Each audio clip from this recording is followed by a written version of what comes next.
এই দুনিয়ার বুকে রব্বুল আলামিন সব নবীকে একটা করে দাওয়া মুস্তাজাবা দিয়েছেন।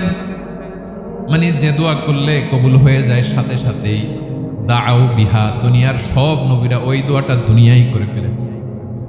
সব নবীকে আল্লাহ একটা করে দোয়া দিয়েছেন, নবী দোয়া করলেই কবুল। সব নবীরা ওই দোয়া করে ফেলেছে দুনিয়াতে। বিশ্বনবী বলেন আমি করি নাই। ওয়া ইন্নী আখতাবিউ দাওয়াতি শাফাআতান লি উম্মতি ইয়াউমাল কিয়ামাহ। আমার ওই স্পেশাল দোয়াটা আমি দুনিয়ার বুকে কঠিন বিপদে পড়েও কোনোদিন করি নাই। আমি আমার স্পেশাল দোয়াটা কিয়ামতের দিন আমার গুনাহগার উম্মতকে সুপারিশের জন্য রেখে দিয়েছি। আল্লাহ বলবেন নবীর ফারাসাক, মাথা তোলেন, আর কাটবেন না। বিশ্বনবী মাথা তুলবেন। আল্লাহ বলবেন সাল তুতা, আপনি যা চাবেন তাই দেব। ওয়াশফা তুশাফা, সুপারিশ করেন, সুপারিশ কবুল করব। বিশ্বনবী বলবেন আল্লাহ ওই স্পেশাল দোয়াটা দুনিয়াতে করি নাই, আজকে আমি তোমার দরবারে দাঁড়িয়ে কিয়ামতের দিন ওই দোয়াটা করছি। আল্লাহ আমার যে উম্মতের হৃদয়ে যাররা পরিমাণ ঈমান আছে, আমার একটা উম্মতকেও তুমি জাহান্নামে ঢোকাতে পারবা না। বিশ্বনবী পাগলের মতো একবার হাউজে কাউসারে যাবেন, একবার সিরাতে যাবেন, একবার পুলসিরাতের দিকে, একবার হাউজে কাউসারের দিকে পাগলের মতো দৌড়াতে থাকবেন। তার কোনো গুনাহগার উম্মত যাতে জাহান্নামে ঢুকে না যায়। সেদিন কেউ সুপারিশ করতে পারবে না বিশ্বনবী ছাড়া। এজন্য ৫ নম্বর আল্লাহ বললেন মান যাল্লাযী ইয়াশফাউ ইনদাহু ইল্লা বিইযনিহি। কার সাহস আছে, কার এত বড় বুকের পাটা কিয়ামতের কঠিন দিন আল্লাহর সামনে দাঁড়িয়ে সুপারিশ করবে? কারো ক্ষমতা নেই, কারো ক্ষমতা নাই। বিশ্বনবী সেদিন সেজদায় পড়ে উম্মতের জন্য কাঁদবেন, সবাই কাঁদবে, নফসি নফসি, আল্লাহ আমারে বাঁচাও, আল্লাহ আমারে বাঁচাও। বিশ্বনবী বলবেন উম্মতি উম্মতি। বিশ্বনবী আমার জন্য কাঁদবেন, আপনার জন্য কাঁদবেন, আমাদের জন্য সেদিন কেঁদে কেঁদে জাহান্নামের দরজায় দাঁড়িয়ে আমাদেরকে টেনে টেনে জান্নাতে ঢুকাবেন। এজন্যই বিশ্বনবীর ভালোবাসা যেন আমাদের হৃদয়ে ভরপুর থাকে। আমার ভাইয়েরা, প্রতি শুক্রবার বিশ্বনবীর উপরে বেশি বেশি যেন আমরা দুরূদ পড়ি। আমরা যখন বিশ্বনবীর সালাম দেই, দুরূদ পড়ি, একদল স্পেশাল ফেরেশতা আছে যারা বিশ্বনবীর দুরূদটা নিয়ে সরাসরি বিশ্বনবীর রওজায় যায়, যে বলে অমুকের বেটা অমুক আপনারে সালাম দিয়েছে। বিশ্বনবী নিজ কবরের থেকে নিজেই সালামের উত্তর দেয়। বিশ্বনবীর ভালোবাসা যেন আমাদের হৃদয়ে থাকে। বিশ্বনবীর সুন্নাহ দিয়ে যেন আমাদের জীবনটাকে সাজাই, পারা যাবে ইনশাআল্লাহ। বিশ্বনবীর ভালোবাসা ছাড়া কেউ জান্নাতে ঢুকতে পারবে? বিশ্বনবীর পক্ষে আমরা বলবো, বিশ্বনবীর পক্ষে আমরা লিখবো, বিশ্বনবীর জন্য আমরা আমাদের কলিজার রক্ত বিলিয়ে দিব, ঠিক কিনা বলেন? সেদিন বিশ্বনবী ছাড়া কেউ সুপারিশ করতে পারবে না। ৫ নম্বর আল্লাহ বললেন মান যাল্লাযী ইয়াশফাউ ইনদাহু ইল্লা বিইযনি। কে আছে সুপারিশ করবে আল্লাহর সামনে? আর আপনি আপনার বাবার দরবারে যে সেজদা দেন, হ্যাঁ? ইব্রাহিম আলাইহিস সালাম থারথার করে কাঁপবে আর বলবে নফসি নফসি, আল্লাহ আমারে বাঁচাও। মুসা আলাইহিস সালাম থারথার করে কাঁপবে, আল্লাহ নফসি নফসি, আমারে বাঁচাও। আর আপনি পীরের দরবারে যে সেজদা দেন, কোথায় আছেন আপনি? খবরদার, কেউ বাঁচাতে পারবে না। যাকে ইল্লা, আল্লাহ যাকে অনুমতি দেন বিশ্বনবীকে দিবেন, নবীদেরকে দিবেন। এরপরে আল্লাহ তার স্পেশাল ওয়ালিদেরকে, মুত্তাকিনদেরকে, শহীদদেরকে, সিলেক্টেড বান্দাদেরকে দিবেন। কিন্তু কাকে দিবেন, কার জন্য দিবেন দুনিয়ার কেউ জানে না একজন ছাড়া। তিনি কে? আল্লাহর ওয়ালিদেরকে, নেককার লোকদেরকে আল্লাহ সুপারিশের অনুমতি দিবেন। কিন্তু আপনি যারে মানেন, যার পায়ে সেজদায় লুটিয়ে পড়ে থাকেন, তারে যে আল্লাহ দিবেন, এটার কোনো গ্যারান্টি আছে? কথা বলেন। এজন্য জপতে হবে একজনের নাম। আওয়াজ করে বলুন তিনি কে? আয়াতুল কুরসির ৫ নাম্বার কথা হচ্ছে সেদিন কেউ কারো উপকারে আসবে না, সুপারিশ করার সুযোগ পাবে না, আল্লাহ যাকে অনুমতি দেয় তিনি ছাড়া। আল্লাহ যদি কাউকে দয়া করে অনুমতি দেয় তাহলে করতে পারবে, তাহলে পারবে। সেই কিয়ামতের দিনটা বড্ড ভয়ঙ্কর, কেউ সুপারিশ করার সাহস পাবে না। আরে আমার অবস্থা কি আমি জানি না, আমি আবার কারোর জন্য সুপারিশ করব? কথা বুঝেন নাই?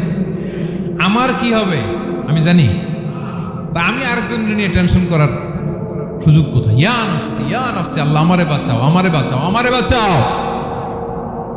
কাঁদতে কাঁদতে মানুষ হয়রান হয়ে যাবে, এ নাকি আবার আরেকজনের বাঁচাও।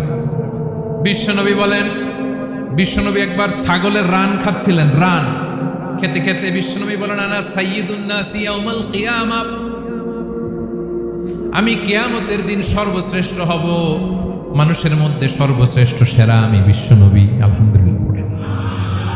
বিশ্বনবী বলেন, সেদিনটা বড্ড ভয়ঙ্কর, সেদিন কেউ কারো কোনো উপকারে আসবে না, বন্ধু বন্ধুর কাজে আসবে না, স্ত্রী স্বামীর উপকারে আসবে না, স্বামী স্ত্রীর উপকারে আসবে না, পীর সাহেব মুরিদরে বাঁচাতে পারবে না, মুরিদ পীর সাহেবরে বাঁচাতে পারবে না, নেতা কর্মীর পরিচয় দিবে না, কর্মী নেতার পরিচয় দিবে না, ভাই বোনকে চিনবে না, বোন ভাইকে চিনবে না, বাবা তার সন্তানকে চিনবে না, মেয়েকে দেখে মা দৌড়ে দৌড়ে পালাবে। বড্ড ভয়ঙ্কর দিন। বিশ্বনবী বলবেন, জমিনটা এখনকার মতো থাকবে না, পুরো জমিনটা সমান হয়ে যাবে, ফ্ল্যাট। এখন তো গোল, তখন ফ্ল্যাট। সবাই এক জমিনের উপরে দাঁড়াবে, সূর্যটা মাথার কাছে চলে আসবে, সূর্যের গরমে মানুষের মাথার মগজ গলে গলে কানের ছিদ্র নাকের ছিদ্র দিয়ে বেয়ে বেয়ে পড়বে। আহ, সবাই হয়রান, পেরেশান, ক্লান্ত শ্রান্ত। মানুষগুলো বলবে বাঁচার কোনো উপায় নাই। 50,000 বছর মানুষ এরকম দৌড়াবে, চিৎকার করবে, কাঁদবে, বাঁচার কোনো উপায় নাই। সবাই বলবে, আহ, আল্লাহ যদি বিচারটা শুরু করতো, যা হবার হবে, আগে বিচার শুরু করো। বিচারই শুরু হয় না, বিচার শুরু হইতে 50,000 বছর। আল্লাহ, 50,000 বছর, 5,000, 15,000 না, 50,000 বছরের এরকম যাবে। মানুষগুলো কাঁদতে কাঁদতে বলবে, চলো আমরা আদম আলাইহিস সালামের কাছে যাই, যেন আল্লাহর যে সুপারিশ করে, আল্লাহ আপনি বিচার শুরু করেন। কিয়ামতের ময়দানে সবাই মিলে সাইয়েদনা আদম আলাইহিস সালামের কাছে যেয়ে বলবে, ইয়া আবাল বাশার ইয়া আউয়ালাল আম্বিয়া, ও আদম নবী, আপনি দুনিয়ার বুকে প্রথম নবী, আল্লাহ নিজ হাতে আপনারে 60 হাত লম্বা করে বানিয়েছেন, আপনার সম্মানে ফেরেশতাদেরকে সেজদা দিতে বলেছেন, দুনিয়ার প্রথম নবী, প্রথম মানুষ আপনি, আপনি আল্লাহর যে সুপারিশ করেন যেন আল্লাহ বিচার শুরু করে। আদম আলাইহিস সালাম বলবেন, আমি পারবো না, কারণ আল্লাহ আমাকে একটা নিষিদ্ধ গাছের কাছে যেতে নিষেধ করেছিল, আমি ভুল করে এই গাছের ফল খেয়েছি। নাফসি নাফসি, আজকে আমার কি হবে আমি জানি না, আমি বড় লজ্জিত। আমারে যদি আল্লাহ জিজ্ঞেস করে কেন খাইছিল, আমার কোনো উত্তর নাই, তোমারে বাঁচামো কেমনে আমি? নবীরা থার থার করে কাঁপবে সেদিন। আদম আলাইহিস সালাম বলবেন, আমি পারবো না, মাফ করো আমাকে, আমি পারবো না, ওই যে ভুল করে গন্ধম খেয়ে ফেলেছি, নিষিদ্ধ গাছের ফল খেয়ে ফেলেছি, আমি বড় লজ্জিত, অনুতপ্ত, আমি পারবো না। আজকে আল্লাহ এত রাগান্বিত হয়েছে, আগে কখনো আল্লাহ এত রাগান্বিত হয় নাই, ভবিষ্যতে আল্লাহ কখনো এত রাগান্বিত হবে না, আমি পারবো না। এক কাজ করো, তোমরা নূহ আলাইহিস সালামের কাছে যাও। কোন নবী? লোকেরা এবার পাগলের মতো দৌড়াতে দৌড়াতে আল্লাহর নবী নূহ আলাইহিস সালামের কাছে যেয়ে বলবে, ইয়া নবী আল্লাহ নূহ, আনতা আউয়ালুর রুসুলি ফিল আরদ, আপনি জমিনে প্রথম রাসূল। আদম আলাইহিস সালাম নবী ছিলেন, রাসূল ছিলেন না, এই দুনিয়ার বুকে প্রথম রাসূল ছিলেন আল্লাহর নবী নূহ আলাইহিস সালাম। সবাই বলবে, ও নবী আল্লাহ নূহ, রাসূল আল্লাহ নূহ, আল্লাহ আপনাকে আবদান শাকুরা, শুকরগুজার বান্দা বলে কোরআনে বলেছে। কোরআনে নূহ আলাইহিস সালামের নামেও সূরা আছে না নাই? আপনি আল্লাহর প্রিয় বান্দা, প্রিয় রাসূল।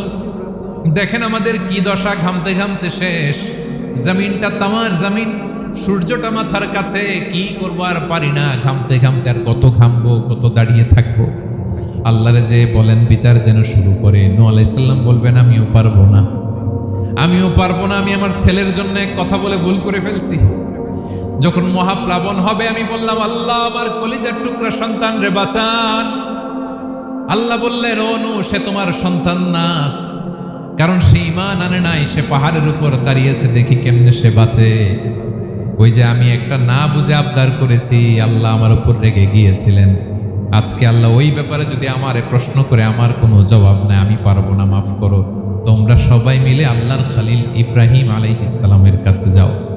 লোকগুলো পাগলের মতো খুঁজতে আরম্ভ করবে, অযুত লক্ষ নিযুত কোটি মানুষের ভিড়ে আল্লাহর খালিল ইব্রাহিমকে যে বলবে, ইয়া খালিলুল্লাহ, ও আল্লাহর খলিল, আল্লাহ আপনাকে বড্ড ভালোবেসেছেন, আপনি কাবা বানিয়েছেন, আল্লাহ আপনাকে বড্ড পছন্দ করেন। দেখেন আমাদের কি অবস্থা। আপনি যে আল্লাহর কাছে সুপারিশ করেন যেন আল্লাহ আজকে বিচার শুরু করে। আল্লাহর নবী ইব্রাহিম বলবেন আমিও পারবো না, আমি আমার জীবদ্দশায় 3টা মিথ্যা বলেছি। কয়টা? আসলে মিথ্যা না, একটু টুইস্ট করে কৌশল করে কথা বলেছিলেন, ওইটাকে হাদিসে মিথ্যা বলা হয়েছে। আমি জীবনে 3টা মিথ্যা বলেছি, জীবন বাঁচানোর তাগিদে কৌশল করে 3টা কথা বলেছি। আজকের এই কঠিন ময়দানে আল্লাহ যদি ওই 3টা কথার ব্যাপারে জিজ্ঞেস করে, লজ্জায় আমি মাথা দেখাতে পারবো না, আমিও পারবো না, আমিও পারবো না। আজকে আল্লাহ এত রেগে আছে, আগে কখনো এত রাগে নাই, পরেও রাখবে না। তোমরা সবাই মিলে বনি ইসরাইলের নবী মুসা আলাইহিস সালামের কাছে যাও। সবাই এবার যাবে মুসা আলাইহিস সালামের কাছে, যেয়ে বলবে ইয়া নবী আল্লাহ মুসা, আপনি ছিলেন কালিমুল্লাহ, আল্লাহর সাথে সরাসরি কথা বলতেন। রব্বুল আলামিন আপনাকে তাওরাত কিতাব দিয়েছেন, আপনি যে একটু সুপারিশ করেন। আল্লাহর নবী মুসা বলবেন মাফ করো, আমিও পারবো না, আমি দুনিয়ার বুকে ভুল করে একটা মানুষকে মেরে ফেলেছি। আমি মারছিলাম আদব শিক্ষা দেওয়ার জন্য এক থাপ্পড়, এই থাপ্পড়ে যে ওই লোক মরেই যাবে আমি জানতাম না। আজকে আল্লাহ যদি জিজ্ঞেস করে কেন মারলা, জবাব আছে? ওই লজ্জায় আমি অনুতপ্ত, আমি পারবো না, আমার এই কথা বলো না। আজকে আল্লাহ বড্ড রেগে আছে, আমি পারবো না। তোমরা আল্লাহর নবী ঈসা আলাইহিস সালামের কাছে যাও। কিয়ামতের ময়দানে মানুষগুলো পাগল পাড়া হয়ে আল্লাহর নবী ঈসা আলাইহিস সালামের কাছে যাবে, যে বলবে নবী ঈসা আপনি রূহুল্লাহ, বাবা ছাড়া আল্লাহ আপনাকে বানিয়েছেন, ইনজিল কিতাব দিয়েছেন, মৃত মানুষকে আপনি জীবিত করতে পারতেন। আজকের এই কঠিন বিপদের দিনে আপনি আমাদের সাহায্য করেন। আল্লাহর কাছে যে বলেন যেন বিচার শুরু করে। ঈসা আলাইহিস সালাম বলবেন আমিও পারবো না, ইন্নী উবিদতু মিন দুনিল্লাহ, আমার উম্মত খ্রিস্টানেরা আল্লাহরে বাদ দিয়ে আমি ঈসার ইবাদত করেছে। আমার মা ম্যারি আর আমাকে ডাকতো জেসাস ক্রাইস্ট, আমার ইবাদত করেছে, যদিও আমি আমার ইবাদত করতে বলি না। ঈসা আলাইহিস সালামও ইবাদত করতে বলেছেন একজনের, তিনি কে? আল্লাহর নবী ঈসা আলাইহিস সালাম বলবেন আমিও পারবো না, আজকে আল্লাহ অনেক রেগে আছে, আমি পারবো না। তবে একটা পরামর্শ দিতে পারি, একটা সাজেশন দিতে পারি। আজকের দিনে এই কঠিন মুসিবতের কালে, এই কঠিন সময়ে কেউ আল্লাহর দরবারে দাঁড়িয়ে একটা টু শব্দ করার ক্ষমতা কারো নাই, একমাত্র আখিরি জামানার পয়গাম্বর বিশ্বনবী মুহাম্মদুর রাসূলুল্লাহ ছাড়া। মানুষগুলো এবার আগুনের মধ্যে পানি দিলে যেমনি আগুন নিভে যায়, দাউ দাউ করা হৃদয়ে জ্বলন্ত আগুন তাদের ঠান্ডা হবে। কিয়ামতের ময়দানে ওই বিভীষিকাময় সময়ে, মুসিবতের কালে মানুষগুলো পাগল হয়ে বিশ্বনবীকে খুঁজতে আরম্ভ করবে। সবাই মিলে বিশ্বনবীর কাছে যেয়ে বলবে ইয়া রাহমাতাল লিল আলামিন, ইয়া খাতামান নবীন, রাহমাতাল লিল আলামিন। দেখেন আমাদের কি অবস্থা, কি কঠিন বিপদে আমরা আছি, দাঁড়াতে পারি না, সূর্যের আলোতে ঘেমে হয়রান। আজকে কেউ সুপারিশ করতে পারবে না। সব নবীরা অপারগতা স্বীকার করেছে, তারা বলেছে আপনি ছাড়া কেউ নাকি আল্লাহর সামনে দাঁড়াতে পারবেন না, আপনি একটু সুপারিশ করেন। বিশ্বনবী বলবেন আসো আসো, আজকের দিনে আমি ছাড়া আল্লাহর সামনে কেউ দাঁড়াতে পারবে না। বিশ্বনবী বলবেন আল্লাহ,